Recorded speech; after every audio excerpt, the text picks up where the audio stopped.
ध्यान से सुने, जब हम मसीहत के साथ चलते हैं, हाँ, शैतान का अटैक आता है, दुष्ट आत्माएं अटैक करती हैं आपके ऊपर, संतानों के ऊपर, आपके व्यवसाय के ऊपर अटैक करती हैं। पर वो किस लिए कर रही हैं? ताकि वो आपके सोच को, आपके विचारधारा को, आपके विश्वास को खराब करें और आपकी परिस्थितियों को और नष्ट कर दें। आपके जीवन के लिए एक बहुत बड़ी सीख है। अगर आप उस उद्धारकर्ता को अपने जीवन में देखना चाहते हो, अगर उस प्रभु को अपने जीवन में देखना चाहते हो, तो लास्ट पद को पढ़ो, लिखो, उस घड़ी, वहां आकर, वह उस घड़ी, वो कौन सी घड़ी थी? जब वो मंदिर में प्रतिदिन प्रार्थना कर रही थी, वो घड़ी थी। वो उपवास रखती थी, वो घड़ी थी।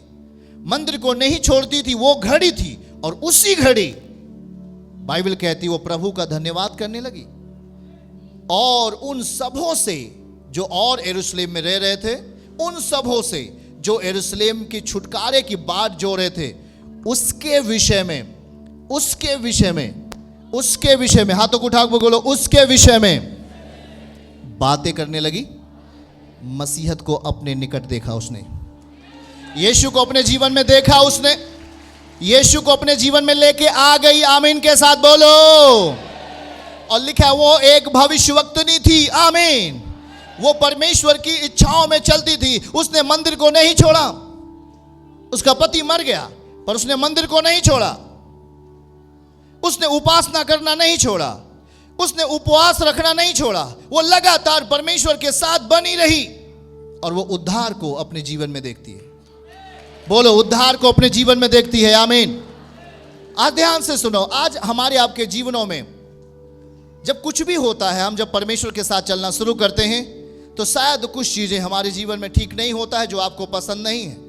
और वहां पे देखो, शैतान का हस्तक्षेप आपके परिवारों में होता है, दुष्ट आत्माओं का अटैक होता है, और फिर आप उन चीजों के लिए तैयार नहीं होते जो चीजें परमेश्वर आपसे चाहते हैं। प्रभु चाहते कि तू मंदिर को नहीं छोड़े, प्रभु चाहते कि तू कलीसिया को नहीं छोड़, प्रभु चाहते कि तू उपासना करना नहीं छोड़, प्रभु चाहते कि तू उपवास रखना नहीं छोड़। तू लगातार उसकी भक्ति में बना रहा। जो चीजें तेरे जीवन के लिए जरूरत है, वो चीजें के विषय में परमेश्वर उसे लेके आ रहा है आपके जीवन में, यीशु के नाम में। आमीन। वो चीजें आपके जीवन में आएंगी। देखो, वो इंतजार कर रही थी और वो प्रभु बात किया उससे, अपना प्रकाशन दिया उससे, और वो उद्धार को अपने जीवन में देख पाई।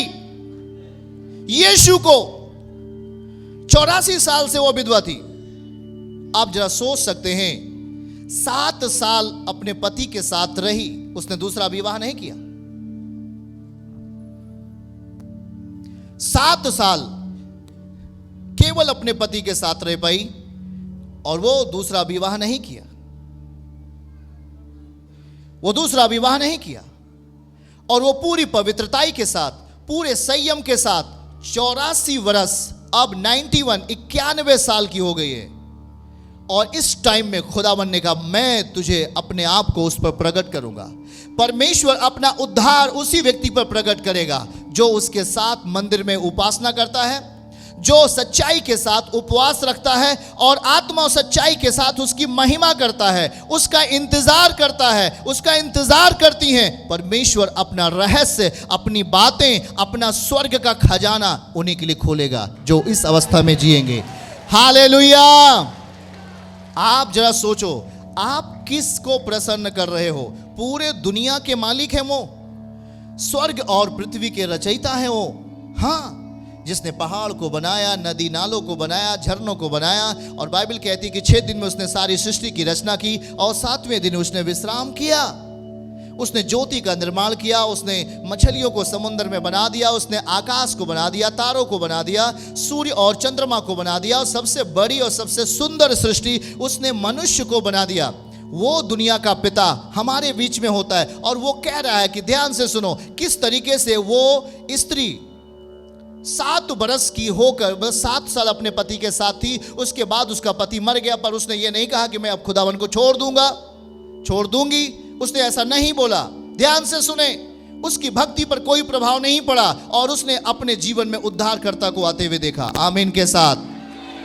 परमेश्वर की उपस्थिति, उसके प्रिय पुत्र, परमेश्वर का प्रिय पुत्र उद्धारकर्ता अपनी उपस्थिति को उसके जीवन में लेके आते हैं।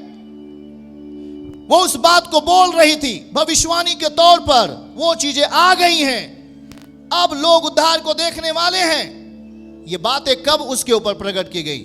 यदि वो ध्यान से सुने, यदि वो मंदिर में नहीं रहती, यदि वो प्रार्थना नहीं करती, यदि वो उपवास नहीं करती, तो कभी भी उस स्त्री के ऊपर परमेश्वर अपना रहस्य नहीं प्रकट करते। कितने लोग तैयार हो? हालेलुया। देखो क्या लिखा है। वो 84 वर्ष से विधवा थी, 37 पद, और मंदिर को नहीं छोड़ती थी। बोलिए, मंदिर को नहीं छोड़ती थी, पर उपवास करती थी, प्रार्थना कर करके रात दिन परमेश्वर की महिमा करती थी। और वह उसी घड़ी वहां आकर परमेश्वर का धन्यवाद करने लगी, यीशु का धन्यवाद करने लगी, और उन सबों से जो यरूशलेम के छुटकारे की बाट जोह रहे थे, उस बालक के विषय में, उस उद्धारकर्ता के विषय में उनसे बात करने लगी। यह एक महत्वपूर्ण बात है प्रियजनों, ध्यान से समझो, वो एक महत्वपूर्ण बात है। उस उद्धारकर्ता के विषय में बात करने लगी जो आ रहा है, जो उसके जीवन के लिए आ रहा है, मुक्ति देने के लिए। आमीन कहो। मैं ये कहना चाहता हूं, आपकी भक्ति किस तरीके की है? आप किस तरीके से परमेश्वर के साथ रह रहे हैं? आप अपने जीवन को यीशु के साथ कैसे व्यतीत कर रहे हैं? हमें इन्हें बहुत समझने की ज़रूरत है। ध्यान से सुनिए, मैं एक बात कहता हूं कि माता पिता ना तो अपने बच्चों का उद्धार कर सकते हैं, ना तो बच्चे माता पिता का। सबका अपना अपना लेखा देना पड़ेगा।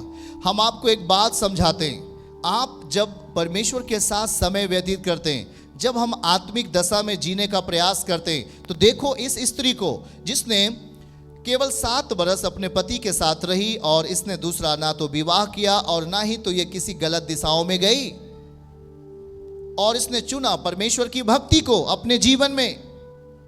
आज ऐसे बहुत सारे लोग हैं जो इस तरीके का नहीं कर सकते हैं। वो अपने जीवन में, देखिए ध्यान से सुने, अगर हम परमेश्वर के करीब रहते हैं, खुदावन के करीब जीने का प्रयास करते हैं, तो हमारे जीवन का एक ही लक्ष्य है, अपने प्रभु को प्रसन्न करना। क्योंकि जब तक वो प्रसन्न नहीं होगा, तब तक हमारे जीवन के लिए कोई आत्मिक बल या कोई भी समृद्धि या कोई भी आशीष, कोई भी छुटकारा नहीं आ सकता। अब देखिए, उद्धारकर्ता को अपने जीवन में एक बड़ा प्रकाशन लेके आती वो स्त्री, और 84 साल से वो विधवा थी, और उन 84 सालों में, ध्यान से सुने, 84 सालों में वो भक्ति करना, उपासना करना, उपवास रखना और मंदिर में प्रतिदिन रहना नहीं छोड़ा उसने। और इसीलिए उसने अपने जीवन में यीशु मसीह को आते हुए देखा। हालेलुया। और यीशु उसी के जीवन के लिए है, ध्यान से सुने, यीशु उसी के लिए है जो मंदिर में रहता है। यीशु उसी के लिए जो पवित्रताई के साथ जीवन जीते हैं। यीशु उसी के लिए जो प्रतिदिन उसकी उपासना करते हैं, जो प्रतिदिन वचनों के साथ, जो प्रतिदिन उसके भय में, परमेश्वर के भय में उपासना करते हैं। परमेश्वर आपसे यही चाहते हैं, खुदा आपसे यही चाहते हैं। ध्यान से सुने, वो आपके परिवारों को नहीं चाहता कि शैतान का हस्तक्षेप आपके जीवन में हो। वो नहीं चाहता कि शैतान आपके परिवार के संतानों को लड़ाए। परमेश्वर नहीं चाहते, यीशु नहीं चाहते कि आपके परिवार के संतानों को शैतान मारे। और इसलिए वो कहते हैं कि मैं तुझे शक्तिशाली बनाना चाहता हूं आत्मा में। तो उन बातों को समझ ले जो प्रभु आपसे कह रहा है। 84 साल से विधवा थी, पर वो भक्ति करना नहीं छोड़ती थी। वो भक्ति कर रही थी, उपवास रख रही थी, प्रार्थना कर रही थी, और परमेश्वर के चर्च को, उसकी कलीसियाओं पे, आराधनालय को उसने कभी नहीं छोड़ा, और लगातार वो भक्ति करती थी। और एक दिन उसने उद्धारकर्ता के विषय में बातें किया और कहा कि वो आने वाला है, वो आपके जीवन में आने वाला है। आमीन, हालेलुया। वो उद्धारकर्ता के आने की बाट जोहते रहो। आमीन बोलो। जो लोग इंतजार कर रहे थे, जो लोग बाट जोह रहे थे, निश्चय ही उस स्त्री के द्वारा परमेश्वर ने बात किया। आमीन। क्यों बात किया? क्योंकि वो पवित्रताई का जीवन जी रही थी। हाँ या ना? वो पवित्रताई का जीवन जी रही थी। 84 साल से पवित्रताई में थी। हाँ, पति के साथ रहते हुए भी आप पवित्रताई में जी सकते हो। पवित्रताई का मतलब बहुत सारे लोग नहीं समझते हैं। पवित्रताई का मतलब क्या है? आप पति पत्नी के साथ आप रहते हैं, बहुत अच्छा है। पति पत्नी के अलावा और किसी के साथ रहना अशुद्धता है।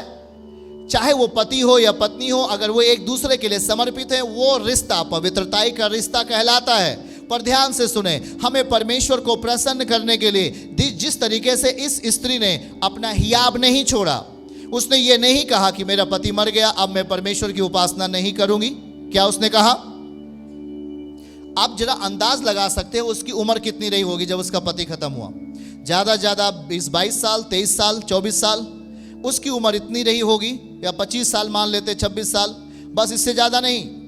हाँ, और ध्यान से सुनो, इतनी ही उम्र में वो पूरी तरह नौजवान थी, वो स्त्री नवयुवक थी, पर उसने कभी भी अपने जीवन को दूषित नहीं होने दिया। क्यों मालूम है? आप जानते हैं हम इस संसार में रहते हैं और संसार आपसे फाइट करता है, संसार आपसे लड़ता है आपको दूषित करने के लिए।